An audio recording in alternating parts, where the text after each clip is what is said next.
Hello बच्चों, आज हम एनसीईआरटी गणित कक्षा 10 के बुक से प्रश्नावली 3.1 के प्रश्न संख्या 5 से हल करेंगे। इसके पिछले प्रश्नों का हल हमने पिछले वीडियो में डाल रखा है, जिसका लिंक आपको डिस्क्रिप्शन में मिल जाएगा, आप उसको वहां से देख सकते हैं। प्रश्न संख्या 5 में दिया है, एक आयताकार बाग जिसकी लंबाई चौड़ाई से 4 मीटर अधिक है का अर्ध परिमाप 36 मीटर है, बाग की विमाएं ज्ञात कीजिए। एक हमारा आयताकार बाग है,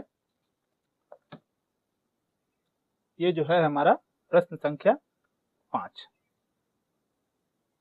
ये हमारा आयताकार बाग है इस प्रकार से। इसकी लंबाई हम मान लेते हैं यक्स मीटर और चौड़ाई को मानेंगे वाई मीटर। ये जो लंबाई है इसके चौड़ाई से 4 मीटर अधिक है। तो हम यहां से हल कर रहे हैं, लिखेंगे माना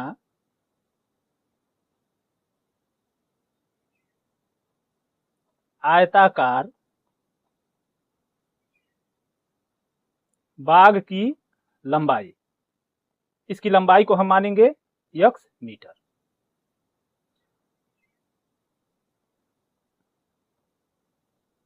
आयताकार बाग की चौड़ाई, इसकी चौड़ाई को हम मानेंगे वाई मीटर। अब इसका प्रथम शर्त क्या है, यहां पर लिखेंगे प्रथम शर्तानुसार। इसका प्रथम शर्त क्या है कि लंबाई जो है चौड़ाई से 4 मीटर अधिक है। यहां पर ये हमारा लंबाई है और ये चौड़ाई है। अब ये लंबाई जो है इस चौड़ाई से कितना अधिक है, 4 मीटर। तो हम क्या करें, चौड़ाई में अगर 4 मीटर को हम जोड़ दें तो ये समीकरण जो है हमारा संतुष्ट हो जाएगा। तो यहाँ पर लिखेंगे यक्स बराबर वाई प्लस 4। अब y को हम पाछांतर करेंगे तो यक्स ये इधर आएगा तो माइनस वाई बराबर ये 4 हो जाएगा। इसे हम समीकरण 1 मान लेते हैं।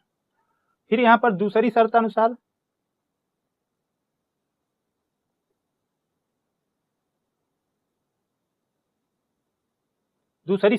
क्या कह रहा है,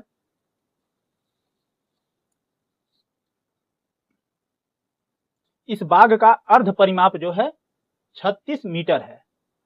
अब परिमाप का सूत्र आपको पता होगा, क्या होता है, 2 ब्रैकेट में लंबाई प्लस चौड़ाई। यहाँ पर सूत्र क्या होता है, यहाँ पर पहले लिख लें, बाग का अर्ध परिमाप, बाग का अर्ध परिमाप क्या है, 36 मीटर। तो परिमाप का फार्मूला होता है 2 ब्रैकेट में लंबाई प्लस चौड़ाई। ये तो परिमाप का सूत्र हो गया, लेकिन यहाँ पर बात क्या कह रहा है, अर्ध परिमाप। तो जो अर्ध परिमाप की बात कर रहा है तो हम क्या करेंगे, 1/2 का यहाँ गुणा करेंगे तो ये अर्ध परिमाप हो जाएगा बराबर 36। अब यहाँ पर 2 से हम 2 को काट देंगे और यल के जगह पर हम क्या लिखेंगे, लंबाई के जगह पर यक्स अब प्लस चौड़ाई के जगह पर वाई बराबर 36। ये हमारा समीकरण 2 हो गया। अब समीकरण 1 और 2 को हम हल कर देंगे तो बाग की लंबाई और चौड़ाई हमें पता चल जाएगी। अब यहीं पर नीचे लिख लेते हैं समीकरण 1 को, यक्स माइनस वाई बराबर 4। ये समीकरण 1 है। अब देखिए इसे हम विलोपन विधि से हल करेंगे। विलोपन विधि में होता क्या है, इसमें या तो चर यक्स को या तो चर वाई को हमें विलुप्त करना होता है। तो विलुप्त करने के लिए क्या होता है, उसके गुणांक बराबर होना चाहिए और चिन्ह असमान। अब यहाँ पर हम देख रहे हैं y का गुणांक यहाँ भी 1 है, यहाँ भी 1 है, गुणांक बराबर है और इसका चिन्ह भी असमान है। तो हम क्या करेंगे, इस समीकरण 2 में समीकरण 1 को जोड़ेंगे। तो यहाँ पे लिख देंगे जोड़ने पर। अब इसको जोड़ेंगे, यहाँ पर देखिए ये प्लस वाई है, ये माइनस वाई है, ये कट जाएगा, इसे काट देंगे और ये यक्स और यक्स को जोड़ेंगे तो ये हमारा 2 यक्स होगा बराबर 36 में 4 को जोड़ेंगे तो ये 40 हो जाएगा। यहाँ यक्स बराबर 2 को पाछांतर करेंगे तो 40/2, 2 से काट देंगे 20 बार में कटेगा। तो यहाँ यक्स बराबर क्या हो जाएगा, 20। ये यक्स क्या है, ये जो यक्स बराबर हमारा आया है ये क्या है 20।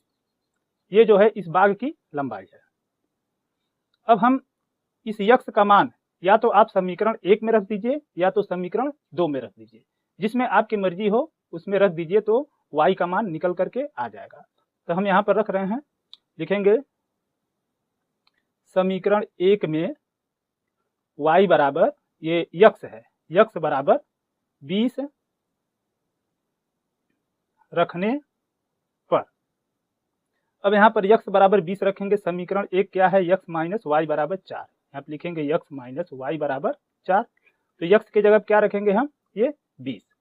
तो यक्स के जगह 20 रख दिए, माइनस वाई बराबर 4 हो गया। अब माइनस वाई बराबर, ये 4 है, 20 को हम पाँचांतर करेंगे तो ये माइनस 20 हो जाएगा। माइनस वाई बराबर माइनस 20 और ये प्लस 4 है, इसको जब घटाएंगे तो माइनस 16 हो जाएगा। दोनों तरफ का माइनस हट जाएगा तो वाई बराबर ये 16 हो जाएगा। अब ये हमारा आ गया बाग की लंबाई बराबर 20 मीटर और बाग की चौड़ाई बराबर 16 मीटर। ये आपका आंसर आ गया। अब हम इसके प्रश्न संख्या 6 पर आ जाते हैं, जिसमें दिया है एक रैखिक समीकरण 2x + 3y - 8 बराबर 0 दी गई है। दो चरों में एक ऐसी और रैखिक समीकरण लिखिए ताकि प्राप्त युग्म का ज्यामितीय निरूपण, जैसा कि इस प्रकार हमें एक और रैखिक समीकरण लिखना है कि उस समीकरण से बनने वाले रेखा एक दूसरे को क्या करें, प्रतिच्छेद करें। और दूसरा क्या कर रहा है, ऐसे ही बनाना है समीकरण जो एक दूसरे को के समांतर हो। और तीसरा क्या है, एक दूसरे के संपाती। ये तीनों कंडीशन जो है हमें फॉलो करके समीकरण बनाना है।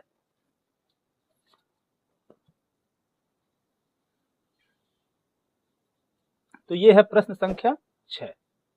हमारा समीकरण क्या दिया है, समीकरण है 2x + 3y, ये माइनस है, -8 बराबर 0। ये हमारा समीकरण दिया है।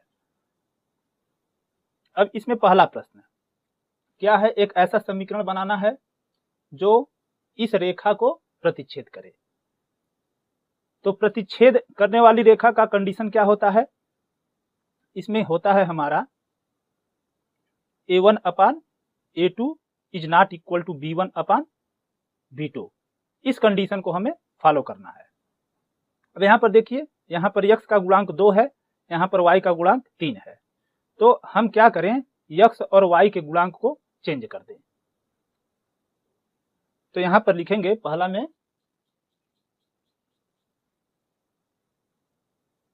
प्रतिच्छेद करने के लिए रेखा का समीकरण क्या होगा, रेखा का समीकरण हम क्या करेंगे, x के गुणांक की जगह पर y का गुणांक लिख देते हैं और y के गुणांक की जगह पर x का गुणांक लिख देंगे। तो यहाँ पर हम लिखेंगे ये 3x + 2y, इसको भी हम चेंज कर देते हैं। यहाँ पर माइनस हम 7 लिख देंगे बराबर 0। अब ये कंडीशन देखिए इसको फॉलो कर रहा है, यानी अगर हम करें इसको, ये a1/a2 यानी 2/3 और ये b1/b2 यानी ये 3/2 हो जाएगा। तो देखिए दोनों क्या है, आपस में बराबर नहीं है। तो ये दोनों रेखा एक दूसरे को क्या करेंगे, प्रतिच्छेदित करेंगे। ये तो हमारा पहला सवाल हो गया। इसमें दूसरा सवाल क्या कह रहा है, हमें ऐसा रेखा का समीकरण बनाना है जो दोनों रेखाएं आपस में समांतर हो। तो यहां पर लिखेंगे समांतर होने के लिए रेखा का समीकरण।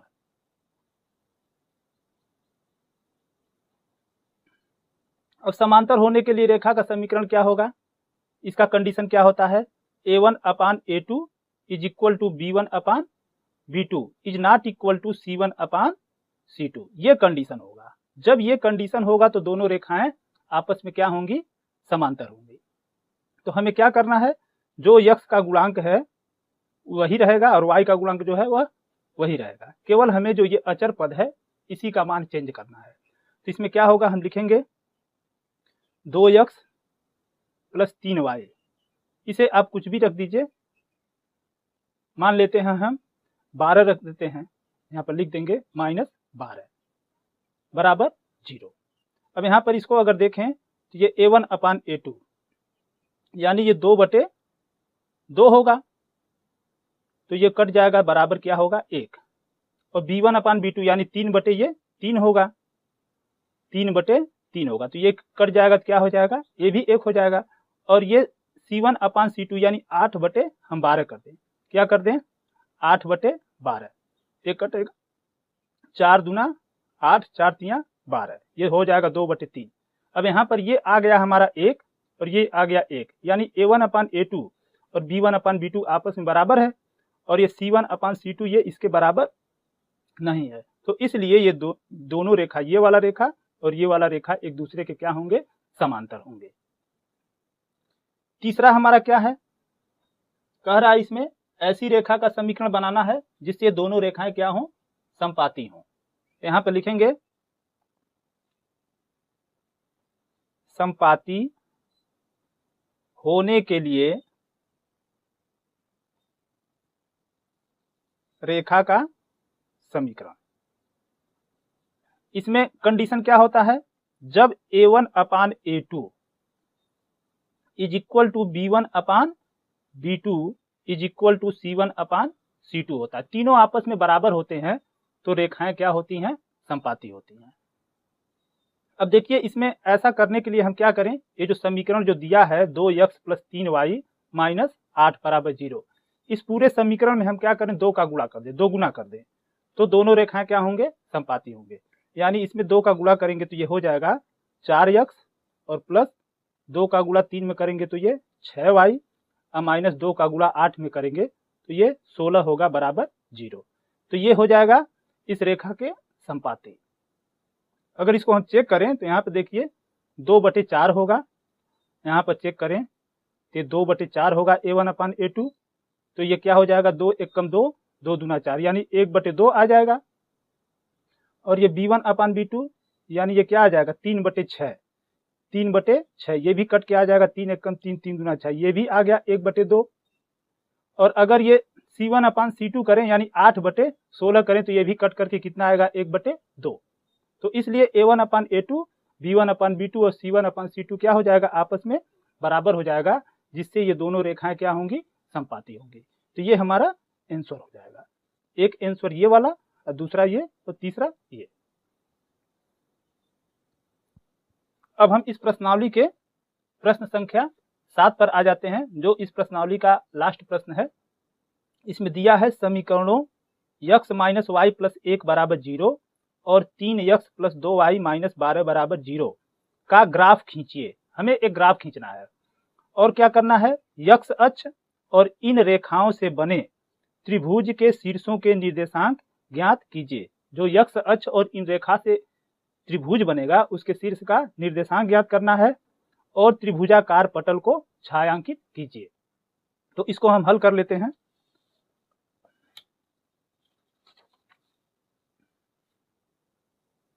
ये प्रश्न संख्या जो है हमारा 7 है।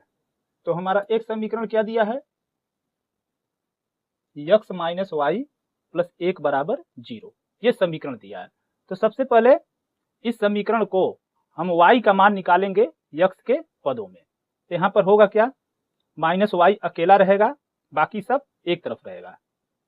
अब x को इधर ले जाएंगे तो माइनस x, और ये प्लस 1 को इधर ले जाएंगे, ये माइनस 1 होगा।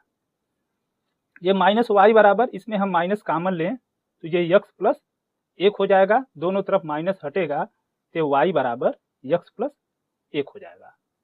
अब इससे हमें क्या बनाना है, एक सारणी बनाना है। एक सारणी बना करके हमें x और y के 2 मान ज्ञात करना है। तो सारणी हम बनाते हैं इस प्रकार से,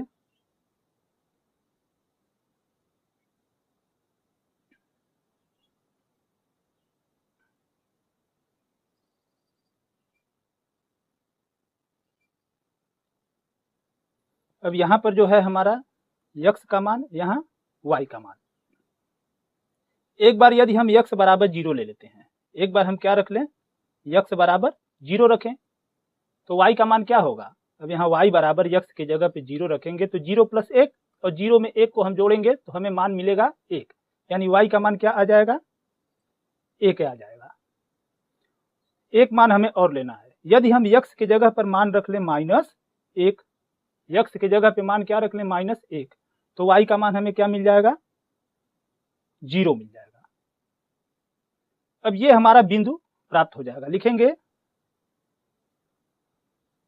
सारणी से प्राप्त बिंदु। हमारा क्या प्राप्त हुआ है, 0, 1 और क्या है, -1, 0। ये हमें बिंदु प्राप्त हुआ है। पुनः इसी प्रकार हम दूसरे समीकरण से भी सारणी बनाएंगे। दूसरा समीकरण हमारा क्या है, 3x + 2y - 12 = 0 से। अब इससे हम लेंगे ये जो समीकरण दिया गया है, इसमें भी उसी तरीके से हम y का मान निकालेंगे, यानी लिखेंगे 2y बराबर, ये जो -12 है दूसरे तरफ जाएगा तो +12 होगा, और ये +3x है दूसरे तरफ जाएगा तो -3x। अब यहाँ पर y बराबर, ये 2 जब इधर जाएगा तो हमें मिल जाएगा 12 - 3x/2। अब इससे हम सारणी बनाएंगे।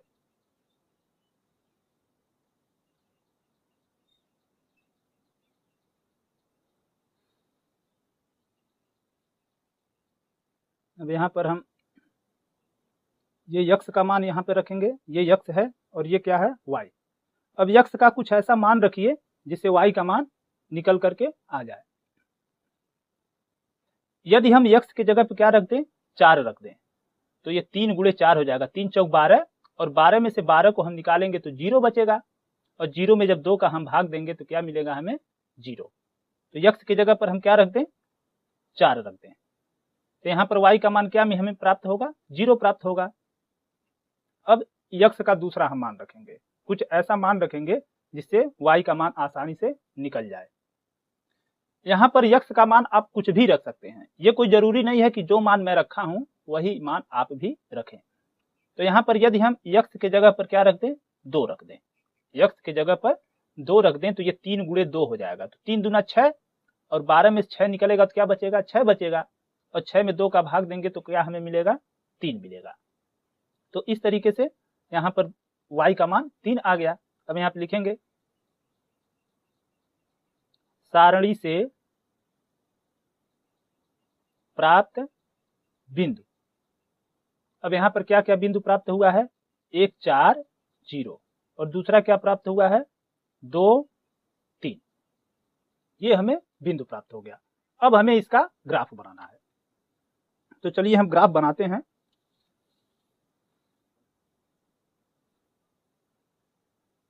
अब यहाँ पर हम क्या करेंगे, इस तरीके से पहले रेखा खींचें,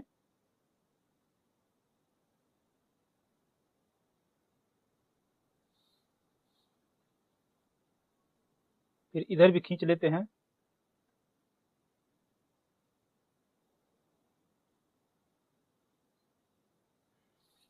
इसे हम मानेंगे x अक्ष, इधर क्या है हमारा x डैश है, और ये क्या है, y है, और नीचे ये क्या है, y डैश। ये हमारा मूल बिंदु है 0। अब यहाँ पर हम बिंदु अंकित करेंगे, यहाँ पर अंकित करते हैं 1, 2, ये 3, 4, ये 5। अब आवश्यकता अनुसार इसको बढ़ा सकते हैं, तो ये 1 हो गया, 2, 3, 4, 5। अब इसको 0 के हम बाएं की तरफ भी रखते हैं, क्योंकि इसमें यहाँ पर देखिए एक x का मान हमारा ऋणात्मक में आया है, तो यहाँ पर रखेंगे, इधर ये -1 हो जाएगा, ये -2 हो जाएगा। अब y अक्ष पर भी हम मान रखेंगे,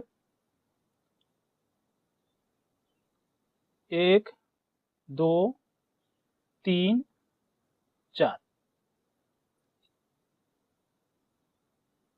एकदम ये जो दूरी है, ये सारी दूरी क्या होना चाहिए, समान होना चाहिए। नहीं तो ज्यादातर बेहतर होगा कि आप इसको ग्राफ पेपर पे बनाएं तो बेहतर होगा। अब यहाँ पर हमें बिंदु को अंकित करना है। एक बिंदु हमारा क्या है, देखिए 0 1, x अक्ष पर 0 और y अक्ष पर 1, यानी x अक्ष पर 0 और y अक्ष पर 1, यानी ये बिंदु हमें प्राप्त हो गया। ये हमारा बिंदु है 0 1। और एक बिंदु क्या है, -1 0, x अक्ष पर -1 और y अक्ष पर 0, x अक्ष पर -1 और y अक्ष पर 0, एक बिंदु हमें यहां प्राप्त हो गया। तो ये बिंदु क्या है, इसे हम मान लेते हैं a मान लेते हैं, जो कि है 0 1। और ये बिंदु क्या है, इसे हम b मान लेते हैं, जो कि है -1 0। अब इसको हम मिला लेते हैं, इसको क्या करेंगे, मिला लेंगे। यहां पर ऐसे इसको मिला लेंगे।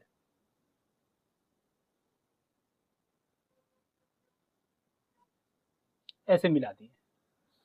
अब ये जो रेखा हो गया, इसका समीकरण हमारा क्या है, यहाँ देखिए x माइनस वाई प्लस 1 बराबर 0। इसका समीकरण हमें मिल गया, ये x माइनस वाई प्लस 1 बराबर 0, इस रेखा का समीकरण है। और फिर हम ये सारणी, दूसरे सारणी जो है, इससे जो बिंदु मिला है इसको हम अंकित करेंगे। तो एक क्या है, x अक्ष पर 4 y अक्ष पर 0, यानी ये बिंदु हमें मिला x अक्ष पर 4 और y अक्ष पर 0, यानी ये बिंदु हमें यहीं प्राप्त होगा। और दूसरा बिंदु क्या है, x अक्ष पर 2 y अक्ष पर 3, यानी x अक्ष पर 2 और y अक्ष पर 3, ये हमें प्राप्त हो जाएगा यहाँ पर प्राप्त हो जाएगा।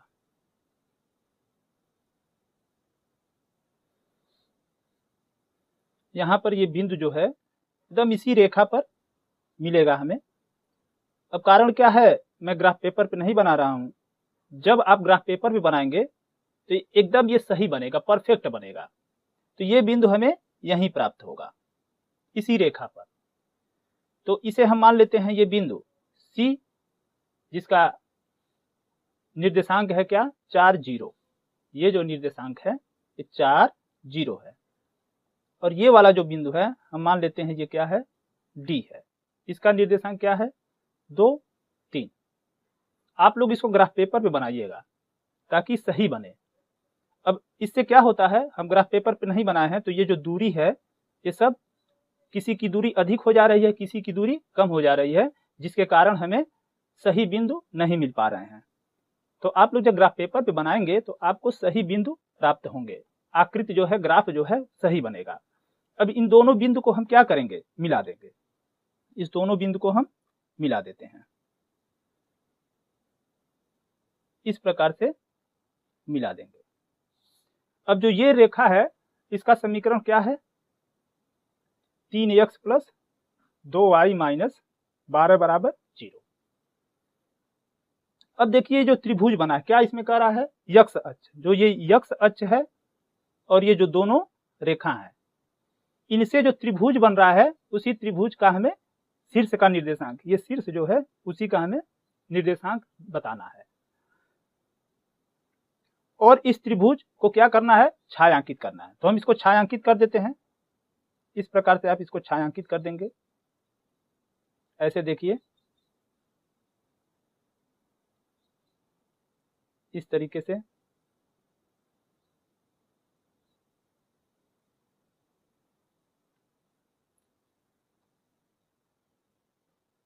इस तरीके से छायांकित करेंगे।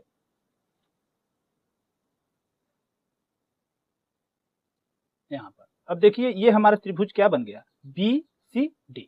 अब इसका निर्देशांक हमें लिख देना है। तो यहाँ पे लिखेंगे यक्ष अक्ष तथा रेखा यक्ष माइनस वाई प्लस 1 बराबर 0 और ये 3x प्लस 2y माइनस 12 बराबर 0 से बने त्रिभुज BCD के शीर्षों के निर्देशांक, शीर्षों के निर्देशांक, यहां पर निर्देशांक, ये B का निर्देशांक क्या बनेगा भाई, जो है -1 0, और ये C का निर्देशांक क्या है 4 0, और यहां पर ये D का निर्देशांक क्या है 2 3। तो ये हमारा आंसर हो जाएगा। इस प्रकार इस प्रश्नावली जो है ये 3.1, इस 3.1 के सारे प्रश्न यानी 7 प्रश्न थे, सभी प्रश्न समाप्त हुए। अब हम अगले वीडियो में प्रश्नावली 3.2 के बारे में चर्चा करेंगे।